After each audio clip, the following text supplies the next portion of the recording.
Okay, to make your sourdough bread, first you got to create a culture. The way I make my culture, I try to keep it as simple as possible. I got some very good strong organic flour, and then some spelled flour, organic spelled flour.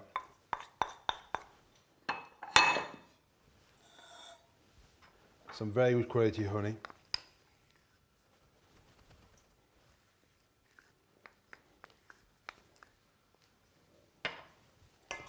And some warm water. And that's all. Okay, now what we're going to do is to mix all the ingredients together to make a thick dough. That's going to be rested after that for 24 to 48 hours.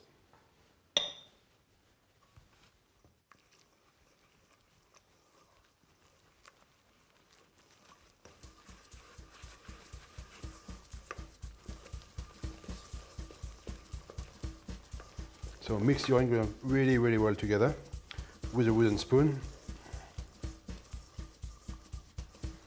You can smell the honey, it's fantastic. Just do like a very, very thick batter.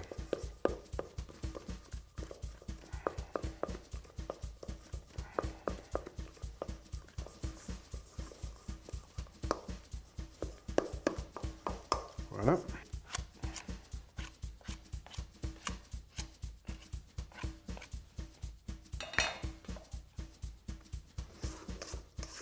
Keep all the dough nicely together to the center of the bowl.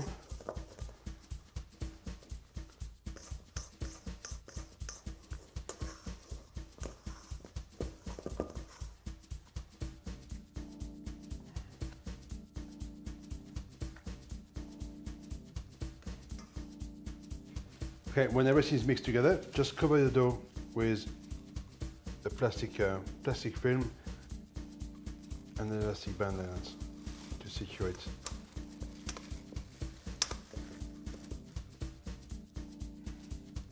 The mixture has been fermented for 48 hours. Nice warm place. You look a bit fermented there. You can see the texture, what it looks like. A bit runny there. There's some fermentation going on. So this now need to be refreshed with some organic flour again.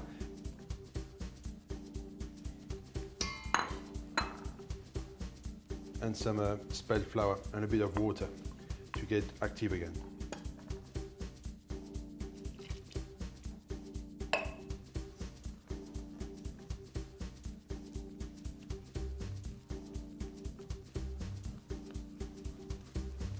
So again, mix everything really, really, really well together.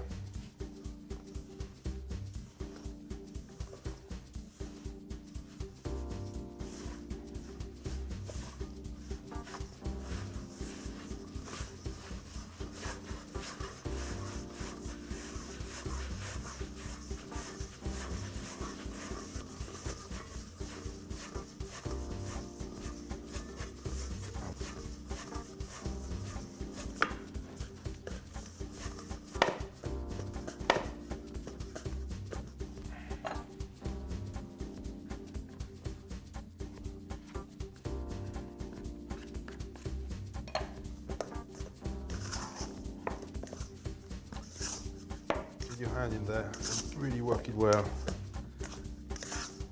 into the bowl. You can really smell the ferment. It's really a bit pungent, but not a bad smell. It's nice, creamy. Bon odeur.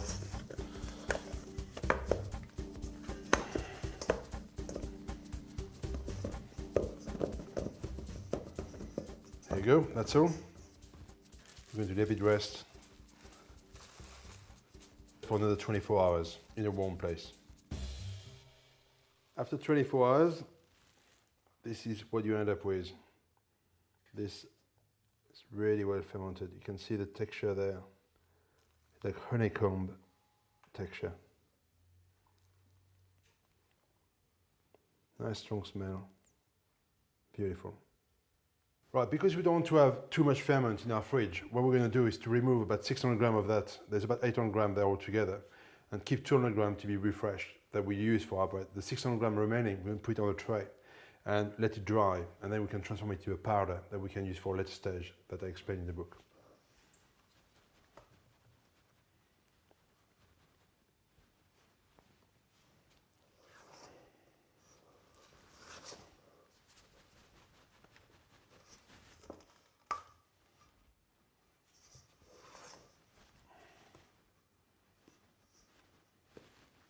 Now we've got our 200 grams of ferment left in here. You can see now underneath, look at that.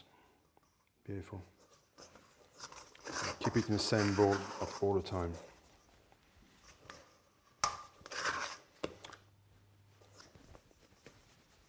I'm going to add some flour to it.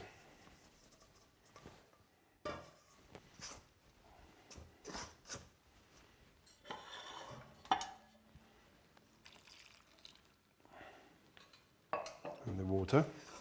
And again, mix everything well together.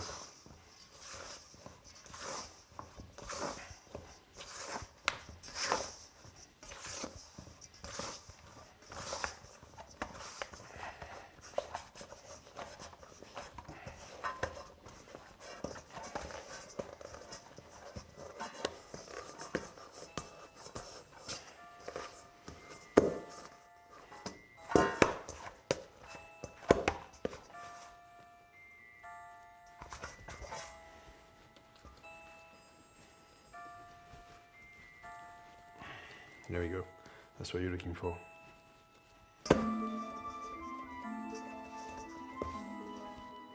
Right, after 12 hours, that's what you obtain. It's something really starts to, again, nice and stringy, nice smell.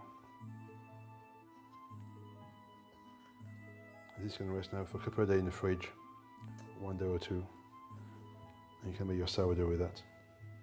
Right, after a day or two, when the dough has been rested in the fridge, you can use half of that to make your sourdough, and the other half you can refresh it. And to refresh it, you got 400 grams left of ferment. You put 800 grams of flour with it and 400 grams of water. Mix it all together again, and then leave it in your fridge, cover with some plastic film on the top, and then keep going all the time. Use some for your sourdough, and the other half just refresh it and keep going that all the time.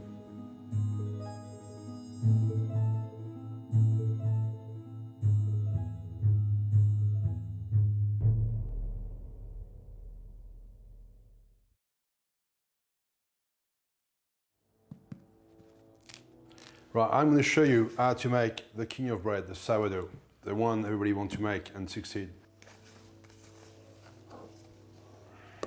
In here, we got the ferment, which is ready to be used there, our flour, white strong bread flour, and our spelt flour. The salt, which we will incorporate a bit later during the mix, and our water. Right, I'm going to break down all the ferment into the flour.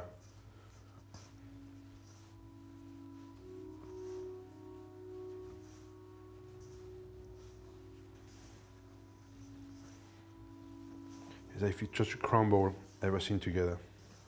This will make it easier when you add your water to mix everything together.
Smells really nice.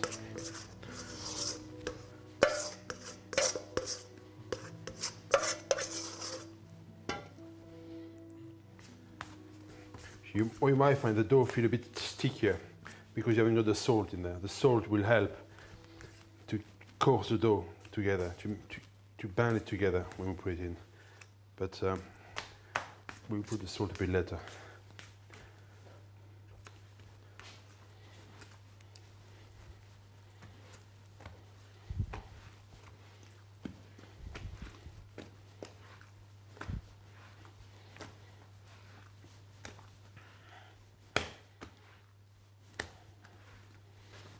So when you mix the dough, get all the dough together,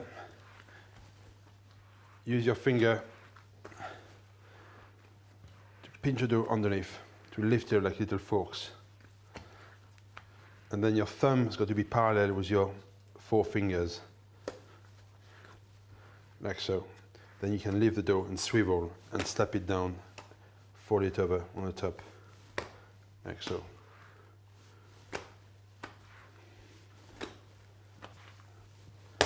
Okay, when you pick up the dough and you slap it down like that, you form a pocket. Every time you trap air inside that pocket, this will help the dough to develop and stretch and form itself. You really got to believe you can do it. It's not, it feels sticky at the beginning, but the dough will come off and form to a beautiful supple dough. And again, just you must make sure that you keep all that dough together with your little scraper. It's very, very, very important.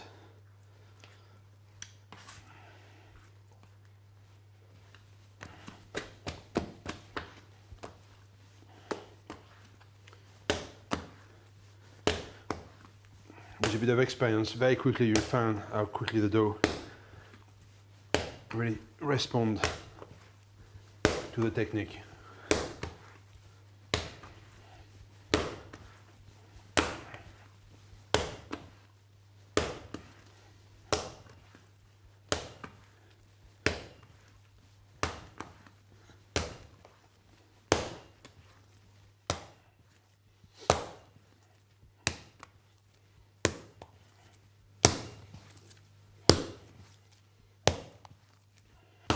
So when the dough is smooth like that, you can feel it coming off your finger. This is the time to add the salt to it. Right, I just sprinkle the salt all over.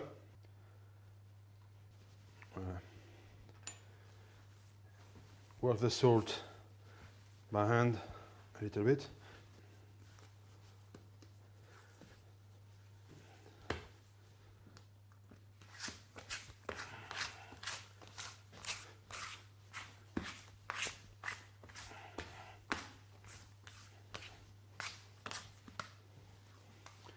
And start working the dough again.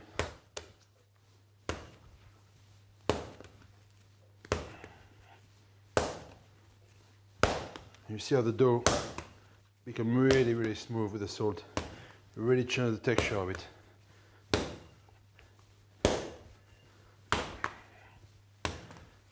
The dough is coming off my finger quite well now, which is always a good sign.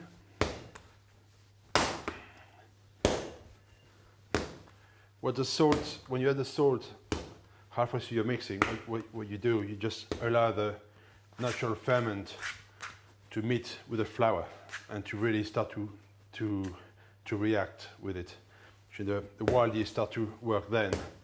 They're not slowing down by the salt, which would if you put the salt at the beginning. You just give a head start for the wild yeast to take on to the flour.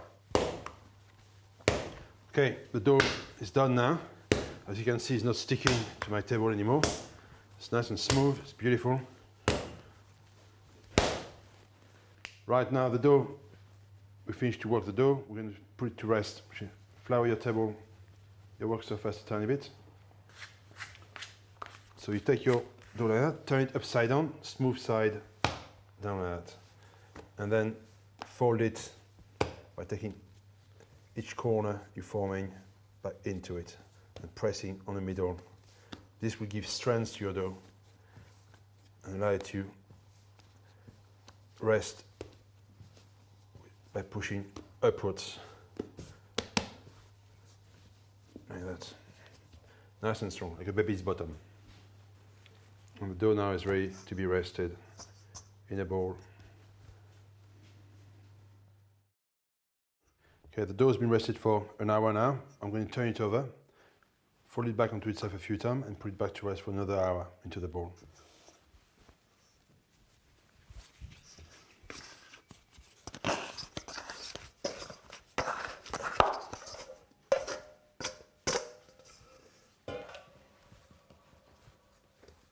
So again, you just reshape it like so.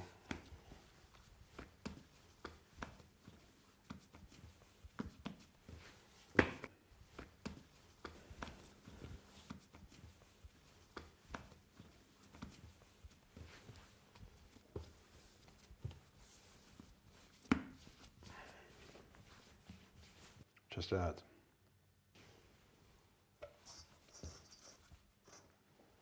And this you leave it to rest again for another hour now.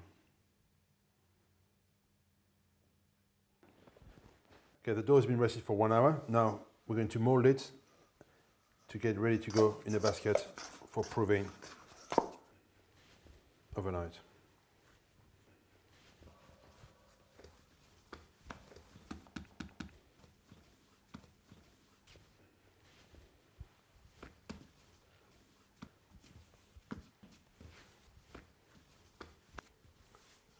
So fold the dough onto itself really well like that, to really shape it into a nice round shape like that. Make it nice and tight, nice and strong. So you get a nice smooth surface in here and your rough one underneath. Get your basket. That's my proving basket. A big basket or a big bowl with a thick linen cloth which allow the dough to rest on, and it will not stick to the dough. It's 100% linen. It's the best material for proving bread into. I'm going to put some flour in the basket. I use some spelt flour onto it, like so. Make sure you put quite a good quantity into it. You don't want it to stick overnight.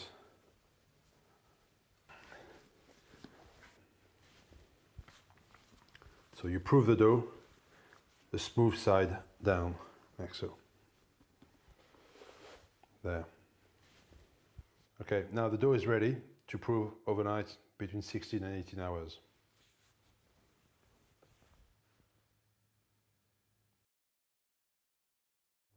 It's morning, it's 17 hours when we did our bread. That's ready to go in the oven now. Let me show you.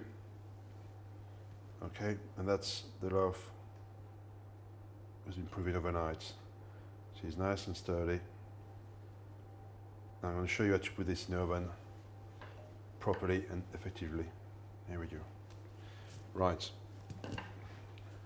For this, there's 2 trays or 2 oven peel if you have some. This is great. I sprinkle a bit of semolina on top of each tray. What the semolina does, it just allows you to slide the bread off, let it act like little pearls and slide onto it. It's a great way of doing it. You can also use some rice corn or a bit of flour will do also. Okay, now I'm taking my first loaf in here. Just make sure there's no sticky bit onto it. You don't want it to stick on the tray. And maybe a tiny bit of flour on top of that, just like that. Rub it on. And now you're just going to turn the basket over like so. Don't worry, the loaf is nice and strong. Here we go. Rub the excess of flour a little bit. That's it. I'll do the other one now.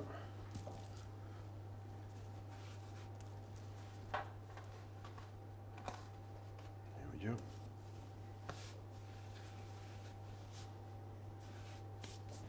Now we're going to use our lamb, nice and sharp.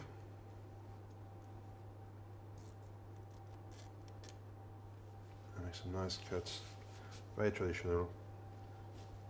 Slice the top of the loaf, nice, neat and clean. Like so. Or you can do another kind of motif on the top if you want to. Like so. And I'm going to show you now how to load the oven and put steam into it. Okay, follow me. Right, I have my steam ready. My oven is really hot, 250 on full. It's been preheated for about 2 hours now. I open the door, and as you see, I've got the baking stone at the bottom and my baking tray there. And I'm going to spray water. And, I mean, a lot of water, okay, to start with. Right at the bottom, everywhere. You can feel the steam coming out, burning your hand. It's so hot. That's what you want. Right, I'm happy with this. Then I get my first tray. I place this right at the back. You see, slide it on to your oven, and the one on the top in here, like so. That's it. Quick squirt. Here we go. I'm going to leave it at 250 for 5 minutes, and then turn the temperature down after 5 minutes to 220. The heat's going to really start to form the crust on the top, and then we're going to let it bake for about 25 to 30 minutes.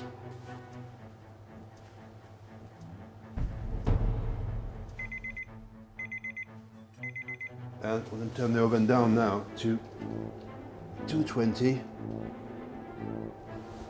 Set it back now for 25 minutes. Here we go.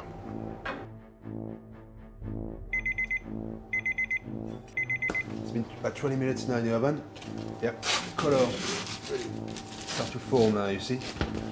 That's not baked yet, you've got the color of the form there. It's a little bit hollow there. Put it back for a bit longer. It's really, really hot. Top one in here. That will take a bit softer there. Fantastic. Okay, so I'm going to put the timer for another 10 minutes and turn down the oven at about 210 now to finish it off.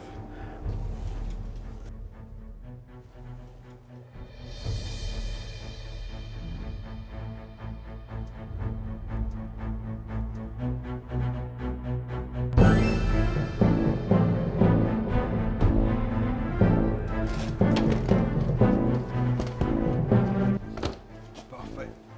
Mettre ça ici. On va chercher l'autre.